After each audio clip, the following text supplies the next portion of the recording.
Yo, what's going on, guys? It's Lee Van Dam here, and we got some news from Brave Exvius. So we're gonna get right into it. Gonna make it quick, gonna make it fast, and gonna make it in a hurry. Hope everyone's doing well with the raid. I know I'm doing pretty good. I'm also using it to level some units. Got maintenance tonight, so be sure to cash in all of your quest stuff because it's probably gonna drop real soon. Cat Dardoons are going to be available this weekend to help you level all your new units that you're getting, so be sure to check that out. It's not going to be as great as the anniversary one, but a lot of metal gigatars around to help you level up. Final Fantasy XII is going to be in the picture, and so Vaan will be further awakened. Van's going to run all the way up to 6-star, so he's a 3-star that can rocket all the way up to 6-star. Really cool abilities. When he gets up to 6-star, one of them being a counterattack full break, which that sounds crazy in itself. 20% chance to counter with counter break and be a full break for 3 turns to all enemies. So, and it actually has a larger percentage. Really cool. Gets bird killer, gets some evasion, gets some attack. Really snazzy stuff. And he's the first unit that I know of that gets resist stop. So that's going to be can't wait to see how that plays into the game. Penelo. Penelo, she still has, I think, the highest rated attack skill, but unfortunately not the attack stat to back it up. She's going to be able to get up to 5-star. She actually gets some really cool stuff too. So if you're newer to the game and 5-stars are still doing what you dance, so she gets some nice stat buffs. She gets a heal at a level 80, and yeah, so that's really good. And she gets some magic, so she's really good in the early going. Very cool. And so those awakenings are going to start tomorrow. Shut us down a little early today. The event's going to be the Hen Mines, and this is going to be a farming event, and so we're going to be farming moat. And so as you see, we're going to get rewards starting with rare summon tickets, moat, and lapis for finishing up each difficulty. And then we're going to be able to talk to King Mog, and we're going to be able to buy some nice equipment. We're going to be able to buy some nice materia. Zodiac Spear, that is strong. It requires 2 hands. Very interesting, but great for dragoons, especially Roberta. Will be cool for her. Some global exclusive weapons. So we're getting Zwill Crossblade, and that has speed plus on it, which if it's the same speed plus that we have, then it'll let you evade some, but it may be cooler than that. So we'll have to check that out and see what's going on. The Holy Rod's going to be light elemental damage, good attack, nice MP gain, well, good magic, and then nice MP gain on it too. So that's pretty cool. Some pretty nice weapons. You're going to be able to get rare summon tickets. You're going to be able to get trust moogles, all the good stuff. And if you get bored, you'll be able to get some crysts, even though we're getting a ton of them right now during the anniversary. So be sure to hold tight to them and get those abilities. We got the chance. The Final Fantasy XII characters are going to be giving us a bonus to our moat collection.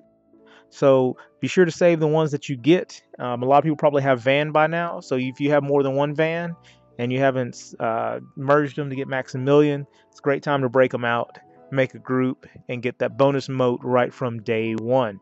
So it's cool. And it looks like that we're going to have some bonus enemies too. Thunderbug is going to be rare. Lots of moat for defeating him. Bug Killer is good for this one. And there's going to be a dragon as well. And dragon is going to be pretty interesting. And Disable Ga is going to inflict stop and will be useful because he can cast resist stop. So ties in immediately. That's pretty sick. Now this is going to be at the Vortex, so you know how to get there.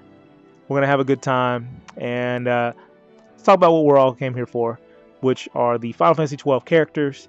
I hope you still got some tickets left because they're going to be pretty good as well.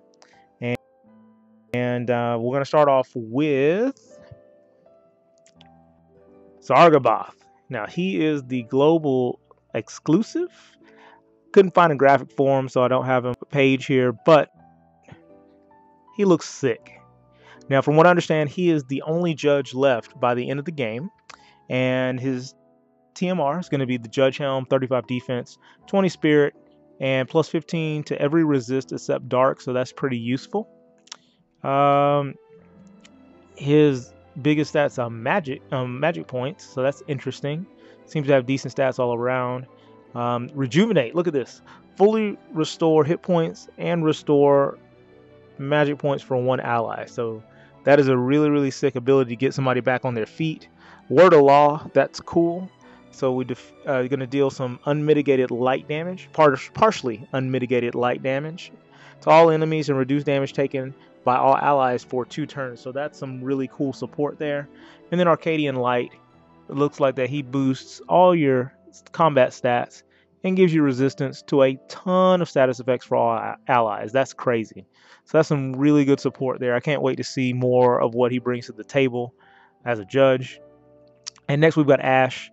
And so Ashe is someone I've been hearing about because the healer race is really interesting because we're getting a lot of choices for healers now. And Ashe is a name that's brought up pretty often. And so as a princess, she is a healer, good support. Her TMR is really nice, especially for spellcasters. 50% light resistance, 30% in magic, 30% MP, and 3 defense, just to help it out a little bit. Not bad. Not bad. Definitely want to try to farm that up if you can. Some of the abilities that she gets is Meditate, so she's going to be able to boost Magic and Spirit for 5 turns instead of 3 turns like Focus. You've got Liberating Flash off of the Brave Exvius wiki site because they got some stuff pretty early, which is solid. A Defense Spirit break for 3 turns to all enemies, so that's pretty crazy. Northswain's Glow. Now this damages all enemies and it also cures all status ailments for all allies. How amazing.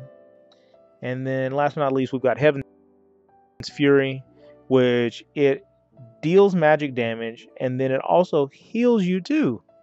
What kind of this is ridiculous. This is great. Okay, so Ashe is ridiculous and she gets a lot of nice buffs too. She gets buffs to attack and magic. Not necessarily spirit, so that's interesting. I guess that's what's going to keep the healing in check. Maybe. But wow. So she is a magic user that happens to heal pretty decently and cure stats on the side. Not bad. Ashe, not her husband, Wrestler. He is a tank. TMR Patriotic Recall is a nice ability material. 30% hit points, 20% defense, 30% light resistance. That's some tanky stuff. Can't argue with that. He gets Sentinel, so he's going to have a % chance of protecting others while guarding, and that's all right. But he's also going to get Royal Obligation. So Royal Obligation is also going to give him another chance to protect all allies and with damage mitigation as well. So it is an active ability. It's not passive, but when you cast it, it's going to be like the Light is with us. It just doesn't have as high of a percentage, and it only lasts for 1 turn. So definitely be mindful of that, but that's really cool for him to. And then we got Patriotic Slash, which just deals a bunch of light damage. That's nice too. Very, very nice. Some good tanky stuff on him to help you out. So if you haven't gotten a tank and you get him, that's going to work out well. We got Vaan. Vaan the man. Vaan is here and day 1. Chilling, the Sky Pirate. And so he's getting a 6-star. Maximilian is still a pretty good piece of arm. 62 defense is hard to argue with. With getting a 6-star, he's getting some nice abilities. He gets Resist, Stop. He gets Attack, Assault, Strike, which is 2.7 modifier, but doesn't ignore anything, so it's not super duper strong. Accelerate, so he's going to get the ability to negate 3 physical damage for 2 turns. Got Biohazard, inflicts disease, but I haven't had that much of success with disease. And as I talked about earlier, he gets Counter Break, which is going to be the max. So if you hit him, it's 20% chance that he's going to super full break the whole team. That is pretty nasty, especially for support, because he also has Focus. And so that's really cool. And so that's what we've got going on right now for Final Fantasy 12. I'd like to pull for Ash because she's got some skills that I think can be really useful in specific fights. And I'm really excited about how this game is turning out to be definitely more of a tactics-based game where you can, that are overpowered and they're seriously sick. But there are a lot of units in this game that they basically have their niche. So for certain fights, they're going to be better suited just because of what's in their kit. And so I think that's a game that can reward you for sticking to it and keeping all of your units so you can figure out what's really going to be the best group of units that you have per fight. So I'm excited about that. What do you think about Final Fantasy 12 coming through? I mean, this is right off the heels of Final Fantasy 10, which was crazy pull fest. I definitely think I'm gonna pull some tickets to see if I can get Ash because Ash is a 4-star base, 6-star max. The Judge is the only 5-star base, so I mean that means we're in pretty good shape to catch every 4-star units. So that sounds to me. Let me know who you're pulling for in the comment section below, and keep track of this with me because I want to know of everybody's success. I'm really excited forward to see what we can do with this event. So appreciate you coming by as usual. If you like this, throw me a like. If you have, be sure to subscribe already because we're in there with Brave Exvius, and we're also in the fighting games as well. And so until next time, this is Lee Van Dam, and you guys take care.